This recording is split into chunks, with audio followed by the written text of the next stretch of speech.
talked about it earlier in the program. If you are not familiar with FPA, Rick, what in the world is FPA? It's Fellowship for Performing Arts. Here's what National Review says about them, talking about the 3 productions that are out there.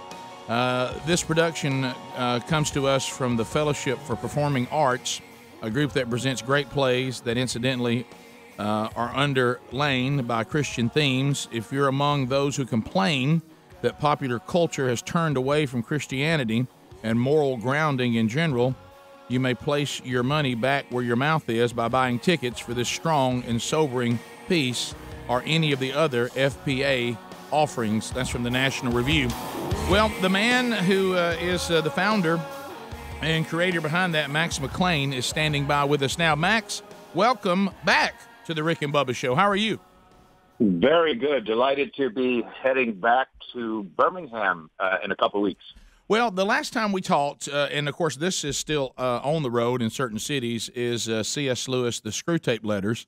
When it came through our part of the world, thankfully, through technology and the expansion of the network, we now cover even more markets than the last time you were here. So what I'm going to do is we're going to take the website, fpatheater.com, put that in show notes today, and we certainly want to talk about C.S. Lewis, the most reluctant convert, and it coming into our home city. But I want people to be able to go there and look to see any of these productions. So you got 3 of them that are on the road in various cities on any given day, and the Screwtape Letters still out there.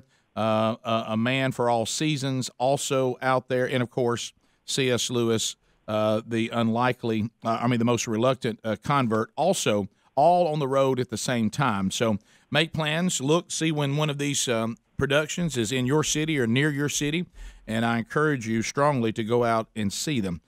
So let's, yeah. Well, you guys do a great job. We talk about this all the time. We can do things and have the right content all day long, but if it's not well done, we can't really encourage people to go out and see these productions, because it also needs to be attended on its merit, that it will actually be well done.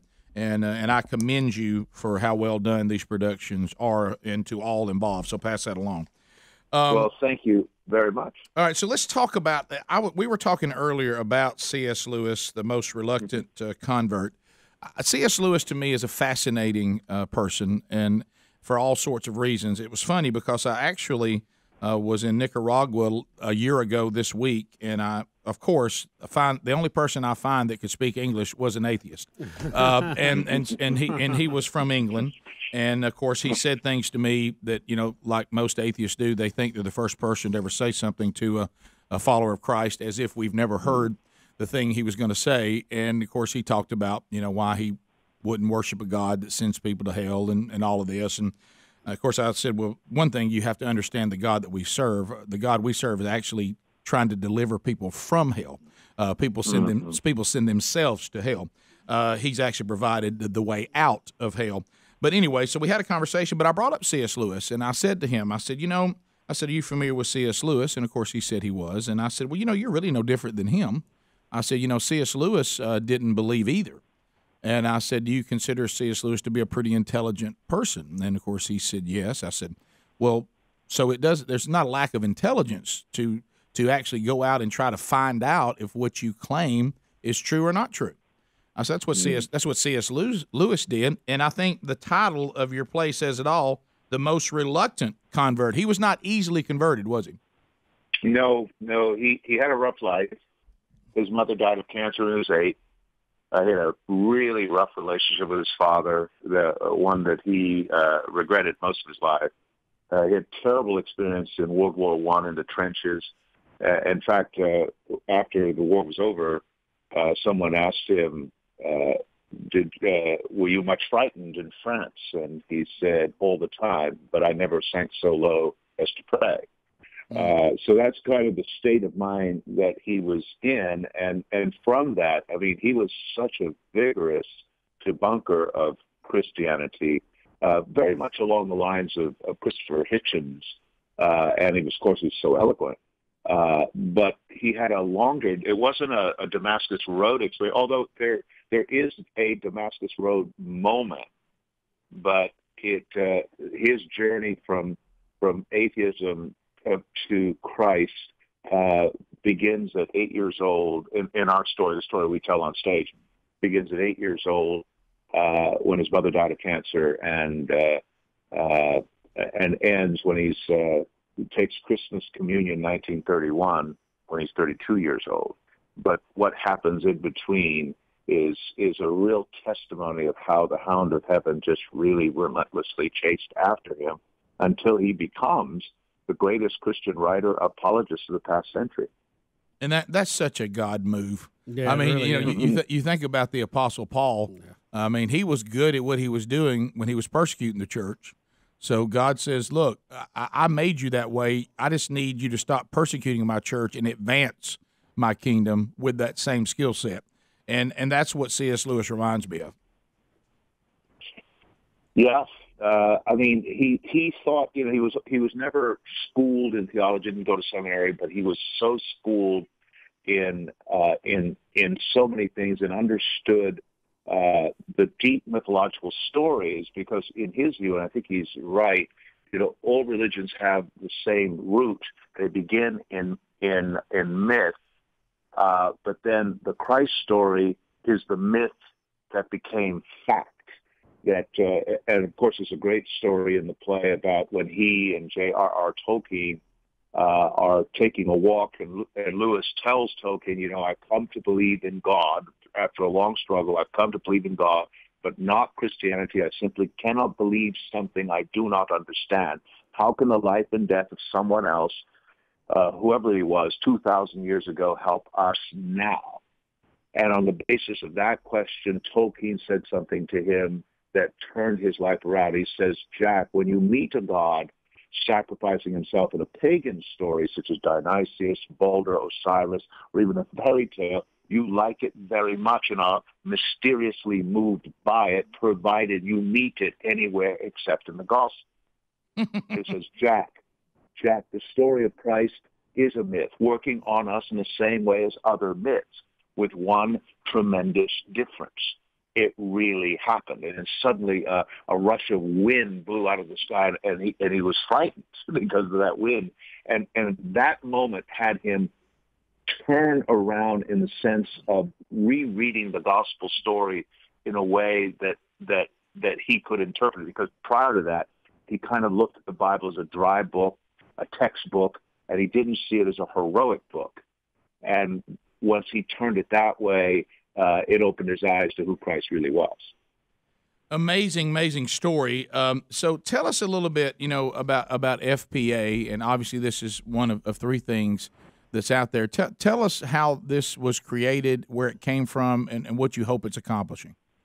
Sure. Well, I'm an adult convert to Christianity. I was already in the theater. I was studying in England. I was really serious about my work, seeing great work everywhere. And now that I'd come to Christ and had this story in my head, this amazing story of Jesus, I didn't get, since I wasn't raised in the evangelical church, I didn't get the memo that Christians weren't supposed to be actors.